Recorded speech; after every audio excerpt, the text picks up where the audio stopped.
Hi everyone. I'm going to show you a very sped up tutorial about how I have watercolored this painting. I am using Prang watercolors, which are a student grade and they're pretty okay. I start by painting the clouds in focusing on the negative shapes, and I really always recommend to make your own colors. Don't ever use colors straight from the set.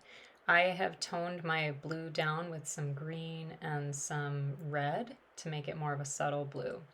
Then I'm making my own green. I never use the green from the color set because it's just very, very sort of kindergarten-y. So I mix yellow and blue together and sometimes add a bit of red as well, which is the complementary color, to tone it down. I've mixed a medium, a light, and a dark green, and I'm just laying in some of the basic tones as I go along. With watercolor, you always want to work light to dark. And that way you can cover up any mistakes with your darker colors as you go along. It's very, very difficult to correct mistakes when you have dark colors in watercolor. Here I always have a test paper by me as well so that I can test out my colors and make sure that they are what I want them to be before I apply them to my piece. It's also important to make sure that you have a good balance of your water to color mixture. If it's too watery, it's going to be a little harder to work with. So I'm trying to lay in some of the basic shapes of the shadows, but not getting too dark yet. And you'll notice I'm trying to be as precise with my edges as possible, which is a little bit tricky. Now I'm mixing up the dark red color for the architecture, and I go off screen a little bit here, sorry. But like I said, working light to dark is really important. Here I'm also correcting some of my drawing because it wasn't quite as precise as I needed it to be. I found that as I was working, it worked well for me to use this sort of medium round brush more so than my smaller brushes. I think because this brush is actually a little bit higher quality than my smaller brushes. So I'm trying to define this architecture as best as I can, making a few mistakes here and there, but I can come back and kind of cover those up a little bit. What was tricky here was trying to figure out how to simplify because I wasn't able to get absolutely every detail of my architecture in this piece, but I wanted to get a sense of what the basic structure was and get the colors as well as I could.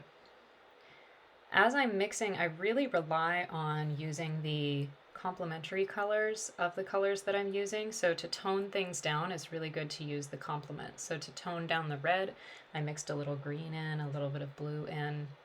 I also try to avoid using black when I'm using watercolors because it really makes the colors feel kind of dead, and I want them to be neutral but not toned down enough that they feel sort of deadened. So yeah, I'm just kind of laying in some more tones. I'm painting some of the underneath parts here. As I was painting, I noticed that my railing got a little bit off center looking, and I had trouble fixing it as well, but it shows up better in real life than it does on camera, I promise. So now I'm starting to get some of the darker tones. I've mixed up a black by mixing up red, blue, and green, I think, and a little bit of yellow so that it's kind of a warmish black tone.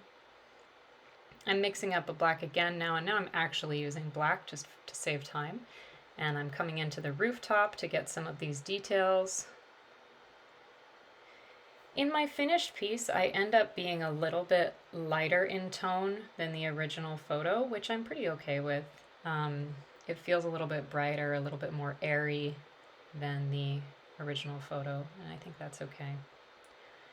I really like the way the branches sort of bring the trees to life. They started off just looking very blobby and having no detail, but once I added those branches in, it really kind of brings it all together, which I really like.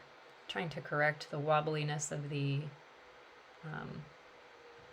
railings there, adding some details to the rooftop.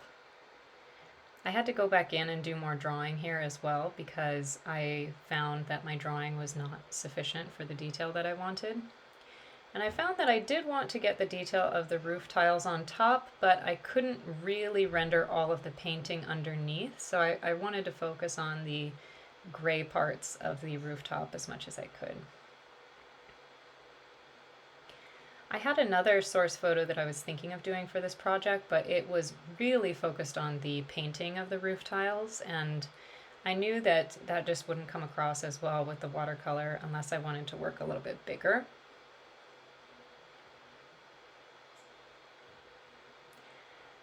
Anytime I'm painting architecture and it's too complex for me, I feel kind of silly because it's like, obviously it's much, much harder to actually build this structure and paint it in its original form than it is for me to just do a little watercolor painting of it. So I always find that kind of silly.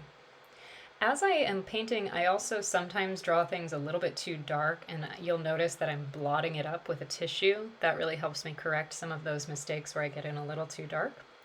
And here I'm adding in the deeper shadow of the water, and that helps bring things together a little bit more. Adding a few more details of the grasses. Adding some shadows to the roof with my pencil.